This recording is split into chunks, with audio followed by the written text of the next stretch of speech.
Québec, je me souviens. Telle est notre devise. Je me souviens de nos ancêtres, les Canadiens français.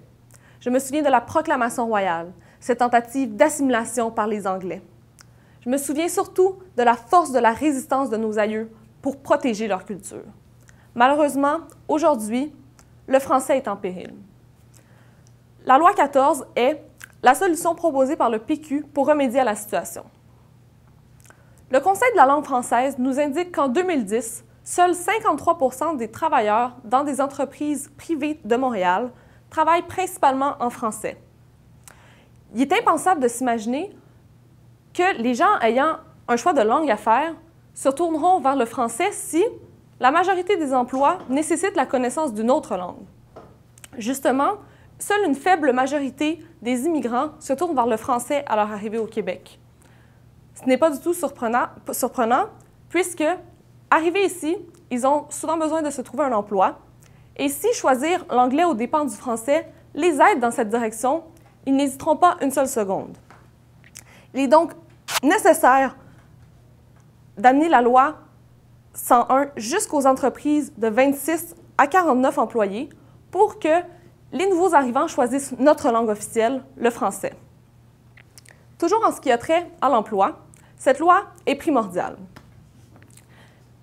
Les travailleurs qui croient être victimes d'une violation de leurs droits par leur employeur en raison de leur langue, donc en raison du français, pourront à l'avenir se tourner vers la Commission des normes du travail et porter une plainte officielle, chose qui présentement, avec seulement la loi 101, n'est pas possible.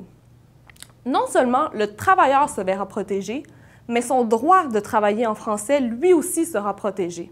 C'est un très grand avantage. Ensuite, plusieurs voient en la loi 14 un moyen utilisé par le gouvernement dans le but d'éliminer l'anglais.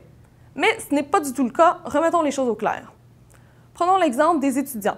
Qu'ils aient dans des écoles francophones ou anglophones, ils écouteront souvent la télévision en anglais, utiliseront l'Internet en anglais, visiteront des blogs en anglais, écouteront de la musique en anglais, et j'en passe. L'anglais est donc omniprésent dans notre société et il n'est pas du tout à risque de disparaître de l'Amérique du Nord. On doit se calmer un peu. Par ailleurs, l'extension de la loi 101 jusqu'au cégep est vraiment nécessaire. En effet, il existe un cours obligatoire au cégep francophone qui ne l'est pas dans un cégep anglophone. Il s'agit du cours de littérature québécoise. Ça peut paraître un peu anodin pour certains, mais voyez-vous, ce cours est vraiment primordial. En effet, le cours de littérature québécoise permet aux étudiants de mieux comprendre la culture du Québec. Il permet de créer justement une culture commune pour tous les étudiants.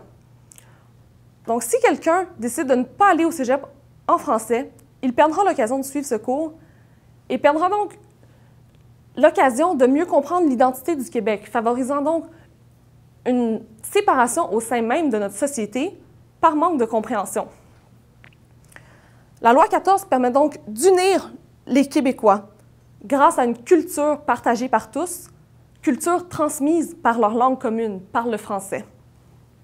De plus, il existe une corrélation entre la langue d'enseignement et la langue utilisée dans son emploi.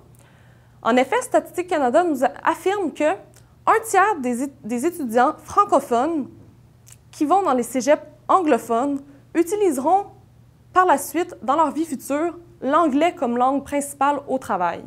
C'est plutôt alarmant. Je terminerai en vous disant, n'ayez pas peur du changement. Si on reste les bras croisés, le français finira par disparaître. Car après tout, le bris de fondation entraîne le bris d'un édifice. Tout comme l'effondrement du français, pilier même de l'identité québécoise, entraînera la chute de cette dernière.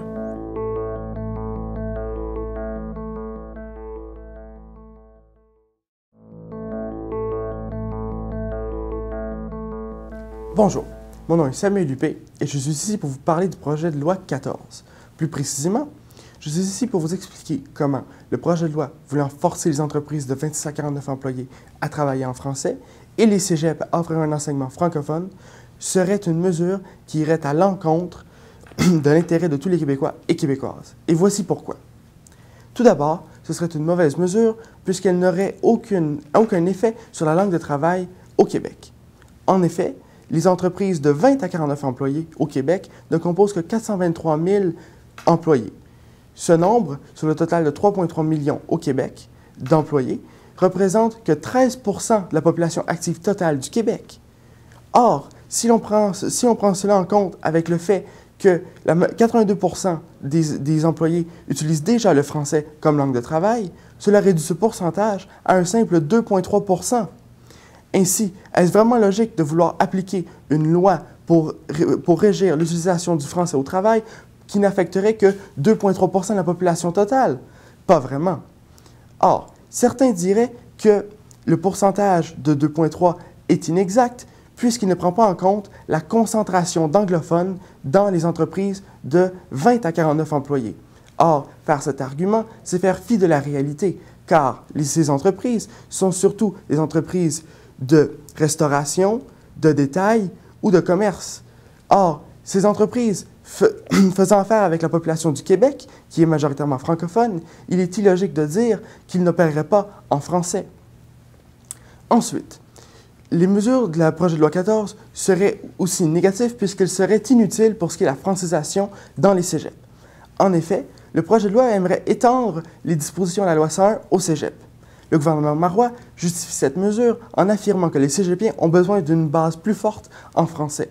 Or, cet argument ne prend pas en compte un fait très important, que pour arriver au cégep, la majorité des étudiants doivent tout d'abord avoir leur diplôme au primaire et au secondaire.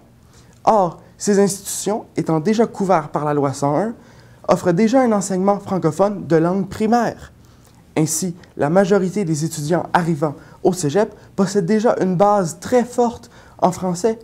Ainsi, est-ce vraiment nécessaire de pousser l'enseignement du français à des gens qui ont déjà eu 11 ans d'enseignement intensif en français comme langue première? La réponse est non.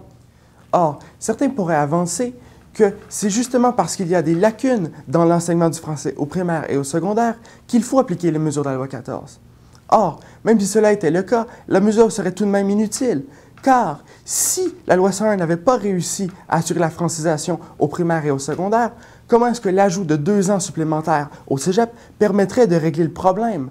Ce n'est pas en appliquant la loi 101 au cégep que l'on permettrait de régler un problème si jamais la loi 101 ne réglerait pas ça au primaire et au secondaire.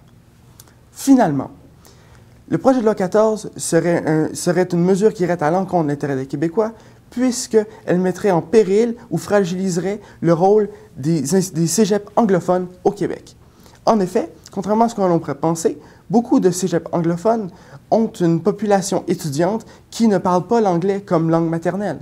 À titre d'exemple, le collège John Abbott possède une population de 35 % qui ne parle pas anglais comme langue première, soit qui parle français ou une autre langue que l'anglais comme langue maternelle. Si jamais la loi 101 devrait être étendue jusqu'au cégep, tous ces étudiants se retrouveraient forcés de quitter vers un cégep francophone, privant alors des cégeps comme John Abbott d'une ressource et des étudiants qui mettraient en péril même leur existence ou leur fonctionnement. Cela en soi est déjà un résultat catastrophique. Or, cela est encore plus désastreux si on réalise que cela affecterait la diversité ethnique du Québec. En effet, cela peut avoir l'air ridicule de lier ces deux choses. Toutefois, il faut réaliser que nombreux immigrants, malgré le fait que l'anglais soit leur deuxième langue, sont motivés à venir au Québec grâce à l'existence des cégeps anglophones. Si jamais ces établissements venaient à manquer, ceux-ci ne seraient plus motivés à venir ici, ce qui priverait le Québec d'une main-d'œuvre importante. Je passerai sous silence toutes les retombées économiques que, par leur absence, les immigrants qui ne sont pas là ne donneraient pas au Québec. En conclusion, le projet de loi 14 n'est pas un projet à supporter, car, premièrement, il n'aura aucun effet sur la langue de travail au Québec, deuxièmement, n'aura aucun effet sur la francisation dans les cégeps, et troisièmement, fragiliserait le rôle important des cégeps anglophones au Québec.